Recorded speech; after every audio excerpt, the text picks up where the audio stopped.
तो स्वागत है आप सभी का फिर से एक बार ओपन लाइव स्टडी में। तो जैसे कि आप लोग जानते हैं कि एसएससी का फॉर्म भराना शुरू हो गया है। जिनका भी 18 साल और 23 के बीच में जो एज है, हाइट की बात कर लेते हैं 170 है, तो वो बिंदास इस फॉर्म को फिलअप कर सकता है। और अदर कैटेगरी वाइज कैसे बांटा गया इसका वीडियो मैंने बना दिया है, ऊपर आई बटन में लिंक है। ऑलरेडी हम लोगों ने 2 सेट कर रखे हैं एसएससी जीडी से संबंधित। आप नहीं देखें तो देख लीजिएगा। पहले हम लोग प्रीवियस ईयर के क्वेश्चन को सारे कवर करेंगे, फिर आगे की ओर अग्रसर होंगे। इसमें 4 शिफ्ट रहेंगे, 4 शिफ्ट यानी कि हिंदी और अंग्रेजी ऑप्शनल रहेगा। हिंदी या अंग्रेजी कोई आप ले सकते हैं। साथ ही जीके जीए साथ में रहेगा 25 क्वेश्चंस, और साथ में आपको रीजनिंग भी मैथ के साथ रहेगा। यानी कि टोटली 100 क्वेश्चंस रहेंगे, जिसमें 4 डिवाइडेड रहेंगे, साढ़े 25-25 अंक के रहेंगे। इस वीडियो में हम लोग देखने वाले हैं 25 क्वेश्चन जो कि जीके जीए से संबंधित रहेंगे, जो कि 2019 के एग्जामों में पूछा गया था। याद रखिएगा, ये क्वेश्चंस काफ़ी टफ है। मैं बता दूं कि अदर एग्जामों की तरह इसमें कोई छेड़खानी नहीं होता है। इसमें बहुत ही नॉर्मली जीके जीएस रखे जाते हैं। आप एक बार में पकड़ लीजिएगा। तो आप लोग अच्छे से अगर इसको कवर करते हैं, अच्छे से लगाने का प्रयास करते हो, तो आपको एक ही वीडियो में सारा चीज़ समझ में आ जाएगा, सारा माजरा समझ में आ जाएगा।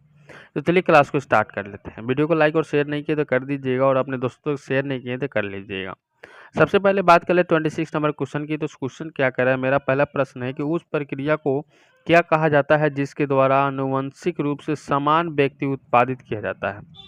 ठीक है, तो यहाँ पे आपके क्वेश्चंस लग चुके हैं। और मैं बता दूं कि जीके जी से इतना भी हार्ड क्वेश्चंस एसएससी के एग्जामों में नहीं पूछा जाता है, जो कि आपसे ना बने, आप बना ही लीजिएगा।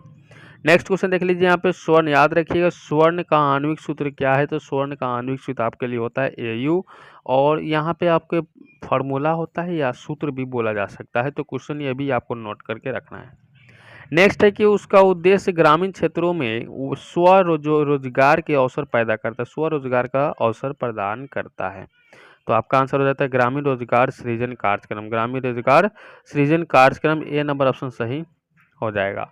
अगला देख लीजिए, प्रश्न आपके बोर्ड पर लग चुका है कि दुनिया का सबसे ऊंचा युद्ध क्षेत्र कौन सा है। तो 29 नंबर क्वेश्चन का आंसर हो जाएगा सियाचिन ग्लेशियर, या ये नंबर ऑप्शन सही हो जाएंगे। नेक्स्ट क्वेश्चन यही रहेगा आपका कि भारत का लौह पुरुष किसको कहा जाता है। ठीक है, तो क्वेश्चन आपके लिए यह भी पूछा जा सकता है सरदार वल्लभ भाई पटेल को क्या कहा जाता है, लौह पुरुष कहा जा सकता है। ठीक है, याद रखिएगा। नेक्स्ट क्वेश्चन देख लीजिए। यहाँ पे क्वेश्चन आपके लिए क्या पूछा गया था। पहले हम लोग प्रीवियस ईयर के सारे कवर करेंगे। अगर मन में कोई सवाल हो तो आप कमेंट सेक्शन में कर सकते हैं। चुनाव आयोग का प्रमुख द्वारा नियुक्त किया गया, तो 31 नंबर क्वेश्चन का आंसर हो जाएगा भारत के राष्ट्रपति। देन आपके लिए क्वेश्चन आपके बोर्ड पर लग चुका है। क्वेश्चन कह रहा है कि 1948 ओलंपिक्स में स्वर्ण पदक जीतने वाली भारतीय राष्ट्रीय फील्ड हॉकी टीम का कप्तान कौन था।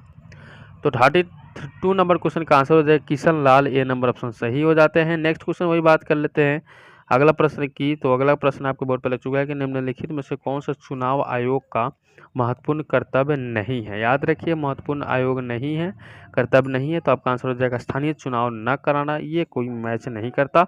हमारा डी नंबर ऑप्शन सही हो जाता है। अगला बात कर लेते हैं कि रबी फसलों की बुआई में की जाती है। तो आपको रबी फसल, खरीफ फसल, जायद या नकदी, ये सारी चीज़ें याद होनी चाहिए। यहाँ से क्वेश्चन बनते हैं, तो अक्टूबर और नवंबर कर दीजिएगा। ठीक है, नेक्स्ट क्वेश्चन बात कर लेते हैं। अगला प्रश्न आपको बोर्ड पे है कि क्वेश्चन करें शंकर अंतर्राष्ट्रीय गुड़िया संग्रहालय में स्थित है। तो 35 नंबर क्वेश्चन का नई दिल्ली हो जाएगा। गुड़िया संग्रहालय में स्थित है, तो नई दिल्ली आपका बिल्कुल सही हो जाता है। चलिए नेक्स्ट क्वेश्चन बात कर लेते हैं। अगला प्रश्न आपको बोर्ड पर लग चुका है। यहाँ पे क्वेश्चन की ओर चले कि भारत में मशहूर शहनाई वादक कौन। तो 36 नंबर क्वेश्चन का आंसर है बिस्मिल्लाह का शहनाई वादक, बहुत ही फेमस है, याद रखिए। नेक्स्ट है कि प्लासी का युद्ध कौन साल में लड़ा गया था। तो प्लासी का युद्ध क्वेश्चन आपसे पूछा जा सकता है 1757 ईस्वी में। ये नंबर याद रखिएगा, 23 जून याद रखिएगा। ठीक है, चलिए अगला प्रश्न बात कर लेते हैं यहाँ पे क्वेश्चन की। तो अगला क्वेश्चन है कि 2018 में 90वें ऑस्कर अवार्ड के लिए भेजी गई भारतीय फिल्म। ठीक है, 2018 की बात कर लेते हैं, तो 90 नंबर की बात कर ली जाती है। तो हमारा न्यूटन हो जाता है, डी नंबर ऑप्शन सही हो जाता है। याद रखिएगा, नोट कर लीजिए क्वेश्चन की। अगला प्रश्न लग चुका है यहाँ पे कि वैश्विक प्रतियोगिता में स्वर्ण पदक जीतने वाली पहली भारतीय जिम्नास्टिक कौन है। तो क्वेश्चन आपके बोर्ड पर लग चुका है। 39 नंबर क्वेश्चन का आंसर हो जाएगा दीपा कर्माकर। दीपा कमाकर ने वैश्विक प्रतियोगिता में स्वर्ण पदक जीतने वाली प्रथम भारतीय महिला बनी। ठीक है, तो यहाँ पे 39 नंबर प्रश्न का आंसर क्या हो जाता है, ए नंबर ऑप्शन हो जाता है। इसी प्रकार प्रश्न पूछा जाएगा, लेकिन जब से ऑनलाइन की प्रक्रिया शुरू हुआ है 2019 के पहले एसएससी के जो जीडी का एग्जाम हुआ करते थे वो ऑफलाइन हुआ करते थे, लेकिन 2019 के बाद में ऑनलाइन कर दिया गया है। आगामी एग्जाम सारे ऑनलाइन ही होंगे एसएससी के जीडी के। तो नेक्स्ट क्वेश्चन है कि पौधे में जल परिवहन कार्य होता है, तो हमारा आंसर हो जाएगा जाइलम के द्वारा। वही अगला प्रश्न लग चुका है यहाँ पे, लोकतंत्र, याद रखें लोकतंत्र में सत्तारूढ़ दल किसके प्रति उत्तरदायी होता है, तो 41 नंबर क्वेश्चन का लोगो कर दीजिएगा, डी नंबर ऑप्शन सही हो जाता है। अगला क्वेश्चन लग चुका है यहाँ पे, क्वेश्चन की ओर चले कि पुस्तक द पैराडॉक्सिकल प्राइम मिनिस्टर द्वारा किस लिखा गया था, कौन सा क्वेश्चन था, तो भाई मेरे यहाँ पे शशि थरूर, यहाँ पे नाम आपका सही निकल कर आ जाता है, शशि थरूर कर दीजिएगा। ठीक है, अगला प्रश्न देख लीजिए, यहाँ पे क्वेश्चन आपके बोर्ड पे लग चुका है। यहाँ पे क्वेश्चन कह रहा है कि हिमालय की सबसे बाहरी श्रृंखला कौन सी है। ठीक है, क्वेश्चन यहाँ पे सारे टॉपिक से अलग अलग एक क्वेश्चन पक्का ही रखे जाएंगे हर एक टॉपिक से, शिवालिक कहते हैं। नेक्स्ट क्वेश्चन बात कर लेते हैं, यहाँ पे क्वेश्चन की ओर चले कि क्वेश्चन कह रहा है कि कौन सा मूत्र प्रणाली के हिस्सा नहीं है, तो मूत्र प्रणाली का कौन सा हिस्सा नहीं, तो ब्रोंकाई आपका सही जाता है, बी नंबर ऑप्शन सही हो जाएंगे। नेक्स्ट क्वेश्चन बात कर लेते हैं यहाँ पे क्वेश्चन की ओर के, भारतीय संगीतकार ने अकादमी पुरस्कार जीता, तो 45 नंबर क्वेश्चन का आंसर कर दीजिएगा, यहाँ पे ए आर रहमान हो जाएगा। किसने जीता भाई, ए आर रहमान हो जाएगा। 45 नंबर क्वेश्चन का आंसर क्या हो जाता है, सी नंबर ऑप्शन निकल जाएगा, ऑस्कर पुरस्कार से भी जीता था। ठीक है, ए आर रहमान अकादमी पुरस्कार और ऑस्कर पुरस्कार जीतने वाला सफल व्यक्ति रहे हैं। अगला प्रश्न की बात कर लेते हैं, अगला प्रश्न लग चुका है यहाँ पे, क्वेश्चन की ओर चलें। क्वेश्चन आपसे पूछा जा सकता है फिर से कि मनुष्य, वनस्पति और जीव जंतु, मत्स्य, पशुधन आदि जीव मंडल से प्राप्त संसाधन जिनमें जीवन होता है वे क्या कहलाते हैं। तो एसएससी के ऐसा एग्जाम है कि अगले एग्जामों से प्रिपेयर कर इस एग्जाम में क्वेश्चन भी टकरा जा सकते हैं।